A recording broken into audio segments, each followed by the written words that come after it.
वॾे वज़ीर मुराद अली शाह मलीर नदीअ जो दौरो करे सूरतहाल जो जाइज़ो वरितो। वॾे वज़ीर मुराद अली शाह आपाशी खाते खे हिदायत कई त जबलनि तां नयूं वही अचनि त इंतज़ामिया खे आगाह कयो वञे। DGPDA में सलमान शाह सिंध जे वॾे वज़ीर सैयद मुराद अली शाह खे बरसातुनि जी सूरतहाल ते ब्रीफिंग ॾिनी। अमलदारनि ब्रीफिंग में ॿुधायो त मलीर नदीअ में पाणी जो वहिकिरो बहितर थी रहियो आहे। वॾे वज़ीर मुराद अली शाह चयो त बरसात खां पोइ नालनि खे पार करण में ॾुखियाऊं पेश अची रहियूं आहिनि। पुलनि जो जाइज़ो वरितो ईंदो, हू माण्हुनि जी तकलीफ़ुनि खे महसूस करे रहिया आहिनि। बरसात सबबु थियल नुक़सान ऐं आवाम जे मसइलनि जो जाइज़ो वठी हल लाइ कमु कयो वेंदो। वॾे वज़ीर सैयद मुराद अली शाह सिजाल पहुची बरसात खां पोइ पैदा थियल सूरतहाल जो जाइज़ो वरितो। वॾे वज़ीर DC ऑफिस जे दरबार हाल में सिजाल जे चूंडियल नुमाइंदनि ऐं अॻवाननि सां गॾिजाणी करे ॼाण हासिल कई। इजलास खां पोइ मीडिया सां ॻाल्हाईंदे वॾे वज़ीर मुराद अली शाह चयो त बरसात सबबु समूरी सिंध आफ़त सटियल आहे। हुन चयो सिजाल ज़िलो बरसात सबबु मुकमल तौर तबाह थी वियो आहे। संदसि चवणो त बेनज़ीर इनकम सपोर्ट प्रोग्राम ज़रिए हर ख़ानदान खे 5,000 रुपयनि जी इमदाद कई वेंदी। वॾे वज़ीर मुराद अली शाह चयो त चूंडियल नुमाइंदा आवाम जी ख़िदमत में मसरूफ़ आहिनि। आवाम खे कंहिं बि सूरत में अकेलो न छॾियो वेंदो। काबीना के मेंबर हैं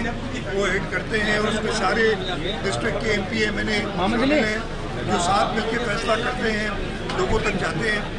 जो मैंने कहा आफतज़दा करार होने के बाद बेनज़ीर इनकम सपोर्ट प्रोग्राम से हर शख्स को जो भी इलाका आफतज़दा करार दिया गया है उसमें 60% खानदानों को, यानी जो 60% गरीब तरीन खानदान होंगे उस डे में, और उसका record Benazir income support program के पास मौजूद है, उनको 25,000 रुपये दिया जाएगा। और मुझे उम्मीद है कि अगले हफ्ते में ये अमाउंट डिस्पर्स हो जाएगा। वॾे वज़ीर मुराद अली शाह ठटे ज़िले जो दौरो करे DC ऑफिस में इजलास कयो। वॾे वज़ीर खे ब्रीफिंग में ॿुधायो त ज़िले में घरनि फसलुनि ऐं इंफ्रास्ट्रक्चर खे नुक़सान थियो आहे। बरसातुनि दौरान 11 माण्हू फोत थी विया आहिनि। वॾे वज़ीर मुराद अली शाह मीडिया सां ॻाल्हाईंदे चयो त ताज़नि बरसातुनि सबबु पूरी सिंध में नुक़सान थिया आहिनि ऐं इंफ्रास्ट्रक्चर बि सख़्तु मुतासिर थियो आहे। PDMA समेत समूरनि इदारनि खे हुन हंगामी सूरतहाल में पंहिंजूं ज़िम्मेवारियूं अदा करण जूं हिदायतूं कयूं आहिनि। हुन चयो त मुतासिरनि जी लिस्ट तयारु कई वञे, संदन मदद कई वेंदी। हू चाहिनि था हक़दारनि खे हक़ मिले, वज़ीर आज़म खे मदद लाइ दरख़्वास्त कई आहे। वॾे वज़ीर मुराद अली शाह चयो त बरसात मुतासिरनि जी रिलीफ ऐं रेस्क्यू लाइ पिणु हिदायतूं जारी कयूं आहिनि। जिते जिते बरसाती पाणी बीहजी वञण जूं शिकायतूं आहिनि उन जी नेका लाइ इंतज़ामिया खे फौरी तौर तहरीक वठण जी हिदायत कई आहे। पहले जितनी बारिश होती थी उससे 500% ज़्यादा बारिश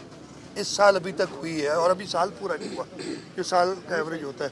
लेकिन उन्होंने कमिट किया है कि सूबा सिंध के साथ वो मुकम्मल पार्टनरशिप करके वफाक और इंशाअल्लाह ताला अपने लोगों के साथ इस मुश्किल वक्त में खड़ा रहेगा। अपने लोगों की तकालीफ के एहसास है सबको, और हम उन तकालीफ को दूर करने के लिए खड़े रहेंगे। और जो मैंने बताया कि लोगों को इमदाद देना और इंफ्रास्ट्रक्चर डेवलपमेंट, उसमें वफाक ने कमिट किया है कि हमारे साथ मदद करेगी। गोलारची जे दौरे दौरान वॾे वज़ीर मुराद अली शाह पार्क अॻियां जमा थियल बरसाती पाणी फौरी तौर नेकाल करण जो हुकुम ॾिनो। वॾे वज़ीर मुराद अली शाह बरसाती पाणी नेकाल न थियण ते टाउन अमले ते कावड़ जो इज़हार बि कयो। उन मौक़े ते वॾे वज़ीर मीडिया सां ॻाल्हाईंदे चयो त 2020 खां वधीक बरसात पई आहे, पर हालतूं कंट्रोल में आहिनि। हुन चयो त गोलारची में RD3 वटां लॻल घारो बंदि कयो वियो आहे ऐं ॿियो फ़िलहाल किथे बि घारो न आहे। संदसि चवणो त बेनज़ीर इनकम सपोर्ट प्रोग्राम तहत 10 ॾींहनि अंदरि फी ख़ानदान खे 25,000 रुपया मिलंदा। साॻी जाइ ते 2020 में बि आयो हुअसि। हिन खां घटि बारिश पई हुई ऐं हिते जेकी सूरत हाल हुई उहा तव्हांखे ख़बर आहे। हिन तव्हांजो किथे कमु रखियो ऐं जिते बीठा आहियूं उते रुगो तव्हां पाण ब्रीफिंग वठी छॾियो त गवर्नमेंट ऑफ सिंध 2020 खां पोइ छा एक्सपेंडिचर कयो आहे, जंहिंजी वजह सां कहिड़ो फ़ाइदो पियो आहे। 2020 में हिन खां घटि बारिश में वॾे वज़ीर मुराद अली शाह बदीन जे मुख़्तलिफ़ बरसात मुतासिर इलाइक़नि जो दौरो करे सूरतहाल जो जाइज़ो वरितो। उन मौक़े ते वॾे वज़ीर मुराद अली शाह चयो त बरसात दौरान थियल जानी ऐं माली नुक़सान ते खेनि तमामु घणो अफ़सोस आहे। हुन चयो त नुक़सान जो मुकमल जाइज़ो वठी मुतासिरनि जी भरपूर मदद कई वेंदी।